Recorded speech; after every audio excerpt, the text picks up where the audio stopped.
Welcome, students. In our last class, we talked about Renaissance and Reformation in England, how it began and how it came to England and how it affected the mindset of the people there.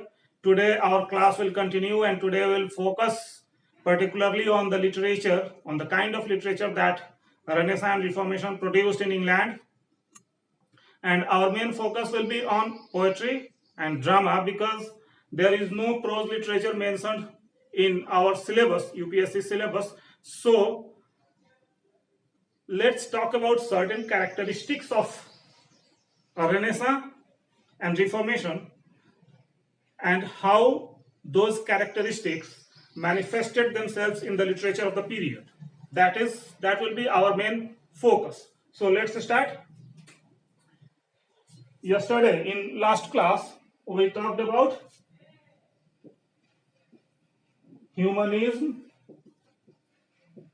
means man became the center of all the activities in place of God. In medieval period, everything was said from the viewpoint that God is controlling everything. But now the man became the center of all the activities. The Renaissance people had a new kind of confidence in the human potential. So this phenomenon was bound to affect the literature of the period. Again, we have geographical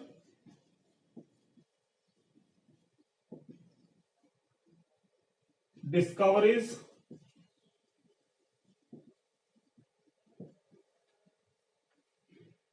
These discoveries of new world also expanded the mental horizon of the people, intellectual perspective of the people. So new kinds of themes were explored in this period.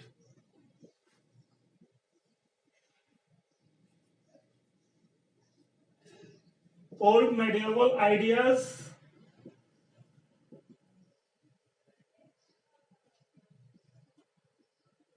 gave way to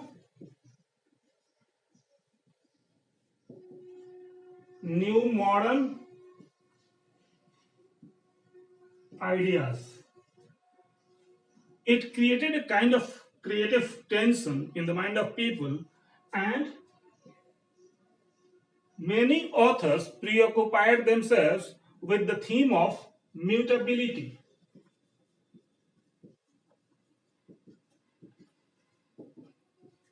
Mutability means nothing is permanent.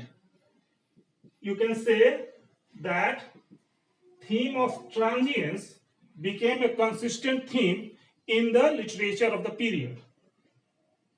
So all these things can be found there. So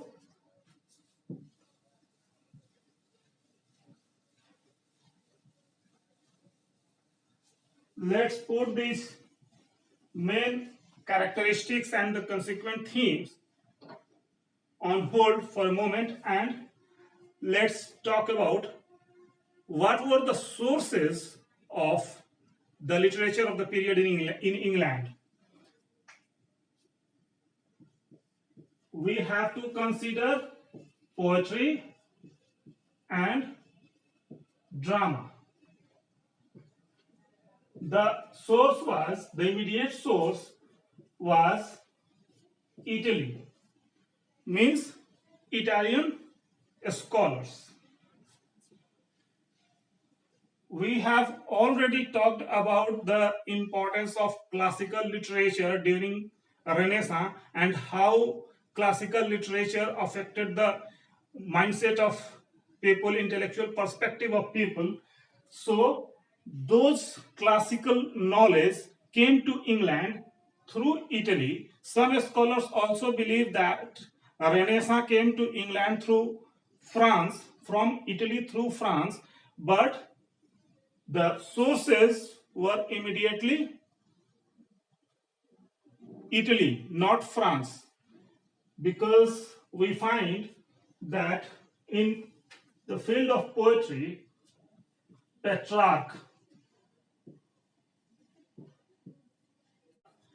He became the immediate source in poetry. And in drama, we have Seneca. So we can say that France, the influence of France, classical literature is not there. It might have come through France, but the source were Italian scholars. We can say that.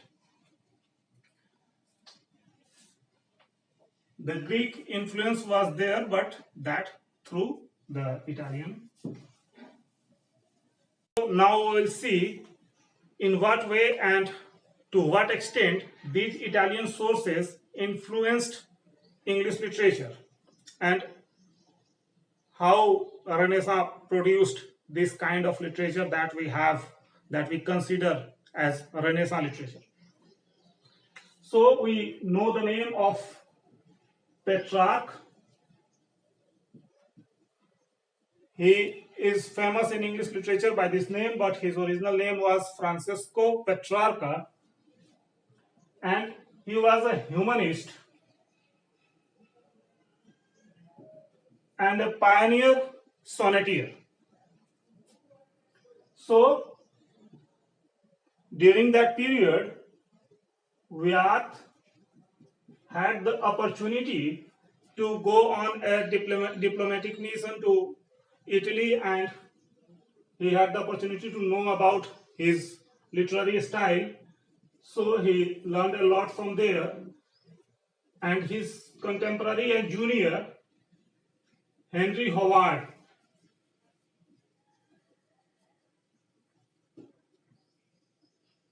these two poets during the early Tudor period, means during early Renaissance, started experimenting on this line.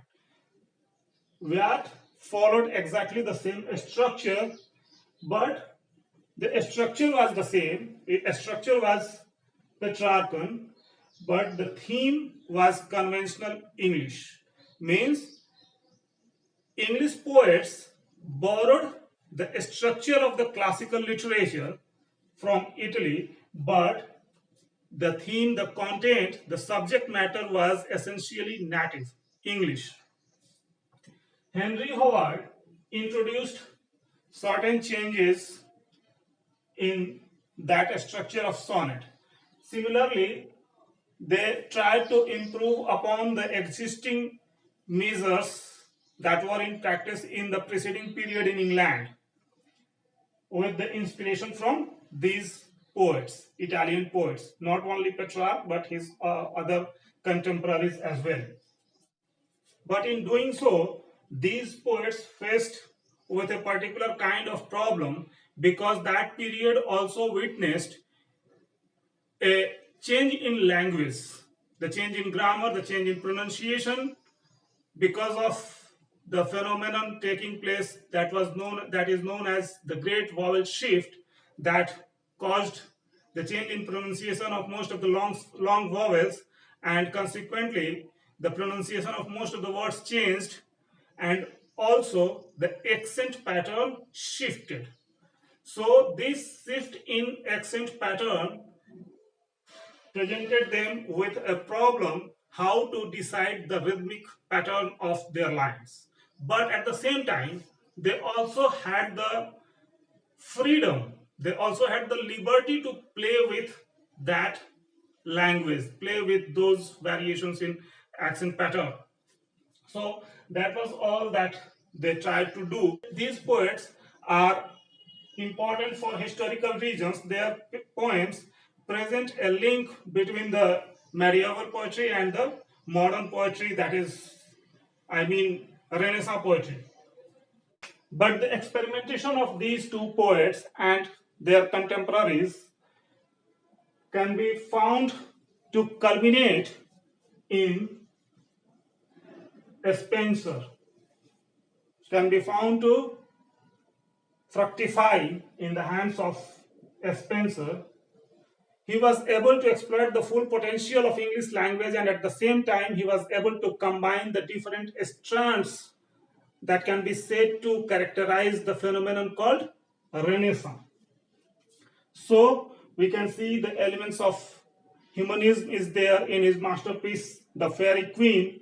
We can see the quest for a kind of desire to explore the glorious past of English people, means the myth of King Arthur is there. A confidence to appreciate the present monarch, means the fairy queen is Elizabeth herself. So all these things, all these themes have been combined together in one work, The Fairy Queen. Structurally as well, it is an allegory, and at the same time it presents the contemporary cultural and social issues of England. So Spenser is the landmark that gives us the height of Renaissance poetry. In the field of poetry I'm talking about. After Spenser, we can notice a change, because the Renaissance reached its putrescence, its height, its ripeness, and finally there was a shift in poetic creation. We have metaphysical poets that we will discuss separately, because metaphysical poetry is separately given in our syllabus and John Donne is there. So we will try to discuss all those issues separately. Here we will focus our attention.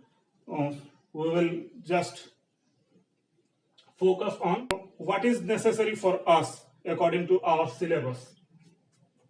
After John Donne, we have Milton and other poets. Milton is also prescribed in our syllabus. His Paradise Lost, but there are other strands in other factors that influence the writing of Milton, his reformatory zeal, his Puritan zeal, his grand austerity, you can say. All these things will be discussed separately. So John Donne and Milton will be given special classes.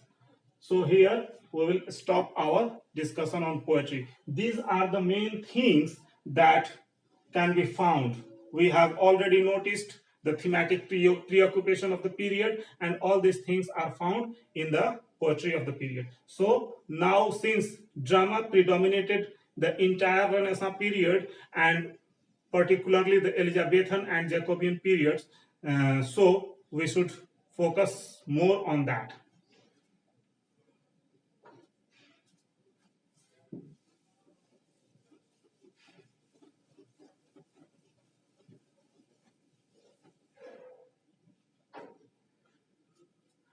In drama, the English dramatist of Renaissance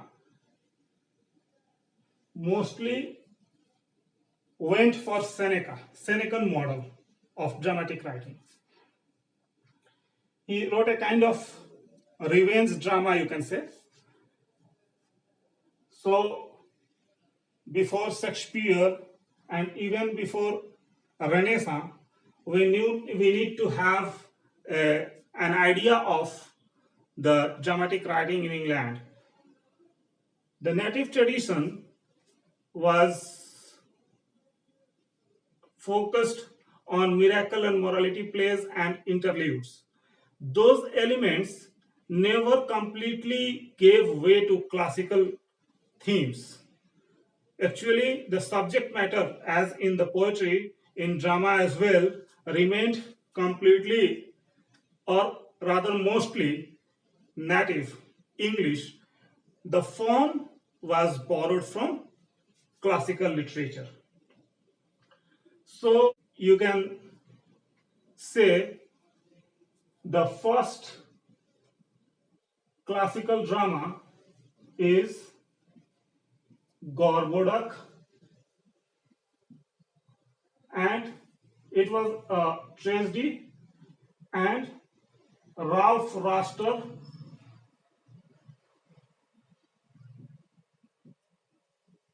Doaster, it was a comedy. There was another comedy, Gammergutten's Needle, that has some farcical elements, but it was written a little later than Ralph Foster Doaster. This tragedy is also known by the name of Ferex, the Ferex and the Porex, and Norton and Sackville are credited with the composition of this tragedy. Nicolas Udall wrote Ralph Raster Doaster. These are the earliest example of classical drama in England, and the form was classical. The content, again I repeat, the content was native. So the drama progressed during Renaissance period from here through university wits, you can say, and culminating in the hands of Shakespeare finally, where it reached its zenith. Unfortunately, none of the university wits are prescribed in our syllabus, but there are a few, such as Marlowe and Kidd, that requires attention. These two writers, these two dramatists can be said the precursor of Shakespeare in the real sense of the term. In form, in thematic preoccupation, in structure, everything Shakespeare borrowed from them, you can say, to a certain extent, wherever these things suit his purpose.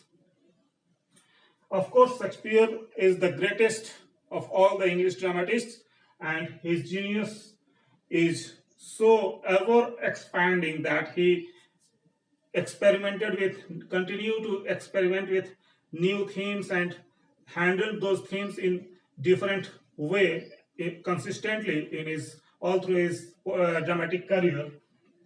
But the contribution of Marlowe and Kidd can also not be underestimated. The theme of humanism, the influence of humanism, the theme of mutability, everything can be found in the drama of Marlowe. We have Dr. Tamberlane, who just aspired to win the entire world, and the influence of colonialism, influence of new geographical discoveries can be found clearly there.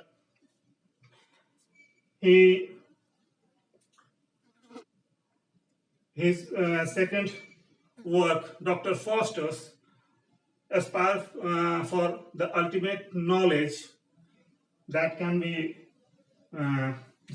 related to the quest for expansion of mental horizon and intellectual horizon of the period, and this was manifested in the quest for knowledge of Dr. Faustus, you can say.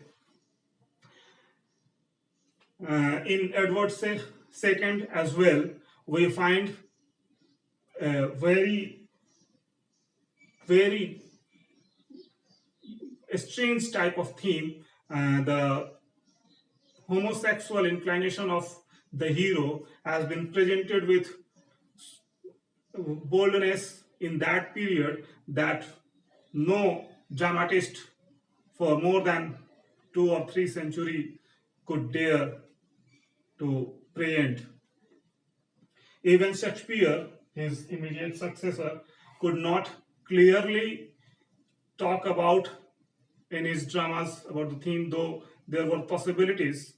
He wrote his sonnets, and some critics say that there are some homosexual intent, but that are not explicitly just discussed in those poems or dramas. But Marlowe dared to do that. This is his characteristics. So all these Renaissance elements can be found in the drama of Marlowe. But at the same time, the narrative elements were also there.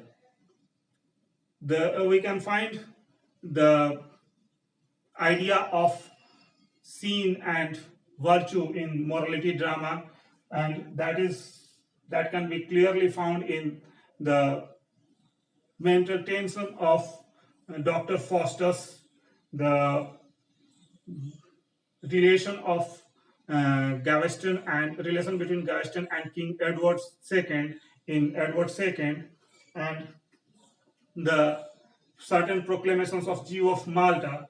So all these things were there in the drama of Marlowe, and those themes, and obviously certain structures of the drama of Kyd, particularly a Spanish tragedy where we have play within the play, and that is directly borrowed by Shakespeare in his Hamlet. So all these things contributed to the development of Shakespearean drama. In a way, you can say Shakespeare was not formally educated as these people were. They are called university wits because they were educated in the University of Oxford and Cambridge. There were 5 or 6 of them, but I am talking about only the most famous, most fertile of them. So these dramatists contributed to the dramatic writing of Shakespeare. But here we must keep in our mind one thing, that only the influence of an age is not everything when we just approach a literary book. The individuality of the author is also there. If we neglect that aspect, we will not be able to enjoy the literature properly. So here it is more so in the case of Shakespeare, because he kept experimenting with different themes. We find different kind of treatment of the basic aspects of life in his drama, and he touched almost all the aspects of life that after Shakespeare, English drama witnessed a kind of decadence. You can say most of the critics are of that opinion, and we cannot just deny that fact. So the individuality of the author, when it comes to individuality of the author, we can take some examples.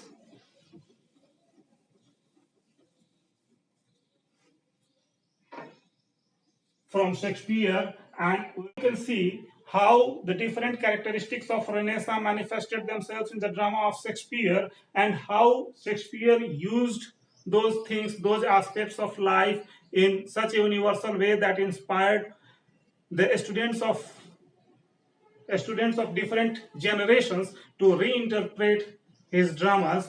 So let's take, for example, humanism. Humanism means man is at the center of all the activities, and we can see these traits in King Lear. I am just taking example of that drama only because that is prescribed in our syllabus, and King Lear is a king, but at the same time he is also a mortal man, and he is supposed to have certain flaws, and his flaw is that he is not able to just understand the intention of his 3 daughters. He does not know which one of them loves him really, and he faces the result. He disowns his youngest daughter because she says, I don't know how to express my love.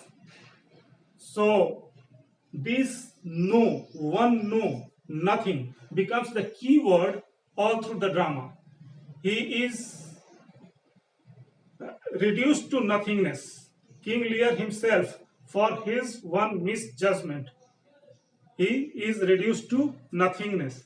So, as a human being, he faces all the results of the flaw in his personality. But it does not mean that Shakespeare is of the opinion that we should accept virtuous human being, we should accept only the virtues of human being, we can take out the merits of human being. He is of the opinion that we should accept the merits and demerits at the same time, and these are the parts of life. So this is present in King Lear. This aspect you can also trace in your another drama, The Tempest, where the hero Prospero is banished by his brother out of his kingdom, his own kingdom, and he establishes his own little empire on a new island where he is thrown by the tempest. So here, apart from humanism, we also have the influence of new geographical discoveries.